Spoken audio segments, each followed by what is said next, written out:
कि जिंदगी में कभी भी सीखना बंद नहीं करना चाहिए। जो व्यक्ति सीखना छोड़ दिया ना, वो बूढ़ा हो चुका है, चाहे वो 20 वर्ष का हो या फिर 80 वर्ष का हो। ये डिपेंड नहीं करता है कि आप 20 वर्ष का हैं तो अभी सीखने का समय है, 80 वर्ष का है फिर भी वो सीखने का ही समय है। कुछ ना कुछ इंसान को हमेशा सीखते रहना चाहिए। यदि आप सीखना छोड़ दिए हैं तो बूढ़े हो चुके हैं, ये जान लीजिए। इसीलिए एक नई सोच को लेकर के, एक नए विचार को लेकर के, एक नए अभिव्यक्ति को लेकर के, एक नए राह को अपनाते हुए चले जाने की जरूरत है। और यदि हम पॉजिटिविटी के साथ चलते हैं तो हम कहीं भी जा सकते हैं, कुछ भी कर सकते हैं। एक छोटा सा परिवर्तन, जैसा कि आप जानते हैं, एक एक बूंद करके घड़ा भरता है। सभी को ये सुने हैं ना सभी कोई, कि एक एक बूंद यदि हम जमा करते जाएंगे तो हमारा घड़ा क्या है, भर जाएगा। आप जानते हैं कि पहले वो होता था एक, क्या कहते हैं, जिसमें पैसा जमा करते, गुल्लक, उसमें क्या करते थे, एक एक रुपया बचा करके रखते थे। लेकिन क्या है, जब कभी इमरजेंसी का समय होता था ना, तो हम लोग क्या करते थे, कहीं पैसा नहीं मिल पा रहा है ना, गुल्लक वाला निकालते थे। पता चलता था, अच्छा इतना दिन से रखे हुए हैं, देखो 1000 रुपया हो चुका है।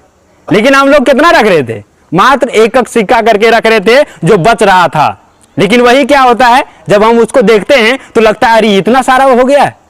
तो वही क्या है, एक छोटा सा प्रयास हमारे द्वारा प्रत्येक दिन यदि किया जाएगा तो वो बहुत बड़ा रिजल्ट लेकर के आ सकता है। लेकिन हम क्या करते हैं, छोटा सा लगता है, इसी वजह से हम लोग नहीं करते हैं। लगता है अच्छा 1 घंटा जाना है वहां पे, अरे चलो छोड़ो ना, कौन जाता है।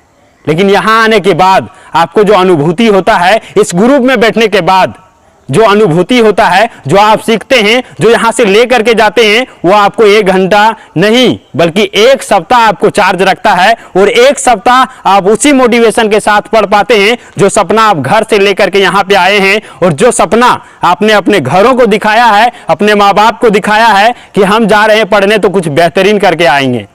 ऐसा कोई नहीं है जो अपना घर से कह करके जाता है हम जाएंगे हजारीबाग तो नालायक बन करके आएंगे।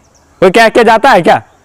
नहीं आता है ना। सबको कहता है कि हम हजारीबाग जाएंगे ना तो एक बेहतर इंसान बन करके आएंगे, कुछ सीख करके आएंगे, कुछ समझ करके आएंगे, एक कदम आगे बढ़ करके आएंगे। लेकिन जब लड़का को देखा जाता है इस माहौल में, जो रंगीन दुनिया है, इसमें भटकते हुए जब लोगों को देखते हैं ना, तो लगता है कि पता नहीं ये युवा दिशाहीन हो चुके हैं, ये युवा रास्ता से भटक चुका है, ये युवा को पता नहीं है कि आखिर हम कहाँ जाएंगे तो कहाँ पहुंचेंगे।